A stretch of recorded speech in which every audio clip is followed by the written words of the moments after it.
Welcome to the explainer. So, I want you to picture an entirely ordinary aluminum can, just sitting there on a grocery store shelf. It's got some sugary, caffeinated liquid inside, and that's pretty much it. But now contrast that super simple image with the absolute thunderous roar of Formula One cars, athletes doing literal death-defying stunts, and skydiving operations broadcast live from the actual edge of space. How on earth do we get from a tiny can of liquid to a massive global empire of extreme scale? Well, that's what we call the Red Bull blueprint. And it is a completely fascinating journey into how a brand decided to sell something way, way beyond the can. Which brings us to the core mystery of this entire explainer. It's a true paradox. Seriously, why would a drink company do that? A company that makes a beverage, literally just sugar, water, and caffeine in a little can, is out there owning massive sports teams. I mean, they own racing teams, they own global media companies. It defies absolutely all conventional business logic. If you make a drink, you should probably just focus on selling that drink, right? But Red Bull, they looked at the rulebook and just chucked it completely out the window. It is genuinely amazing to think about the sheer unbelievable scale of what they've built around a simple beverage. To really understand this, you have to look at how totally disruptive their strategy actually is. Think about it. If you're a normal beverage company, what do? You carve out a massive budget, buy a 30-second commercial on TV, and interrupt what people are watching to say, hey, please buy our drink. But Red Bull, they didn't just bypass traditional advertising, they practically ignored it altogether. Instead of interrupting the thing you want to watch, they decided to actually become the thing you want to watch. It is a stunning reversal of how marketing usually works. See, Red Bull understood incredibly early on that a drink is just a drink, but a lifestyle, that's an identity. They wanted consumers to subconsciously associate their can with pure excitement, adventure, speed, and achievement. They didn't want you to just think about the taste of their product. When you hold that can, they want you to literally feel a connection to absolute peak human performance. They wanted to bottle the feeling of adrenaline itself. But here's the catch. To do that, you have to actually prove it. And boy, did they prove it in the real world. Let's look at skydiving. We aren't just talking about slapping a corporate logo on a standard parachute here. No, Red Bull started putting their name, their massive resources, and their entire brand identity behind athletes who are willing to jump out of planes and push the absolute limits of gravity. And the rapid pacing didn't stop in the air either. Just picture the extreme danger of downhill mountain biking. Riders flying down treacherous, jagged cliffs at terrifying speeds. Honestly, it's almost absurd when you think about it.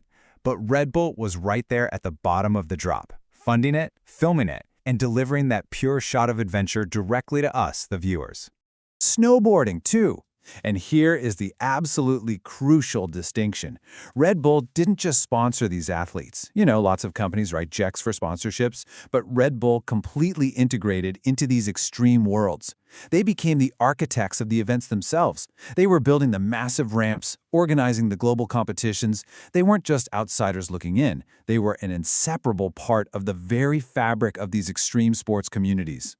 So take a step back for a second and think about the people jumping out of planes, plunging down mountains on bicycles, and risking their lives on snowboards. Again, why would a drink company do that? It's completely baffling. But brace yourself, because the sheer scale is about to escalate from individual extreme sports to massive, global infrastructure. Today, a lot of people actually know Red Bull because of extreme sports, world records, and Formula One, not even because of its drink. I mean, just think about the absolute magnitude of that for a second. Formula One is the absolute pinnacle of motorsport. It requires billions of dollars, cutting-edge engineering, and insane global logistics. And a company that started out selling energy drinks simply bought their way to the top of it to become a dominant global entertainment brand. It's absolutely astounding. But insanely enough, even Formula One wasn't the ceiling. 8 million. That's the number of concurrent viewers who tuned in live for the Stratos jump. Millions upon millions of people holding their breath together to watch a lone figure, Felix Baumgartner, ascend to the very edge of space in a specialized capsule just so he could open the door and free fall back to Earth. Seriously, just think about the tension, the danger, and the sheer, breathtaking ambition of that moment. And as the source material highlights, the Stratos jump became known as one of the greatest marketing campaigns ever. But honestly, calling it a marketing campaign almost feels like an understatement, doesn't it? This monumental stunt represented the absolute peak of their strategy. They weren't just participating in culture anymore. They were creating global, historic events. They completely redefined reality and shifted our entire understanding of what marketing could actually achieve. Which brings us back one final time to our anchor question. So why would a drink company do that? Why fund the mountain bikes, the snowboards, the Formula One cars, and literally a jump from the edge of space? Why spend all this time and energy building a massive media and sports empire when you could just be running simple television commercials like everyone else? Well, it's because of this mind-bending truth. Red Bull doesn't sell energy drinks. It sells excitement. That is the massive paradigm shift. They are actually a massive media and entertainment empire that is simply disguised as a drink company.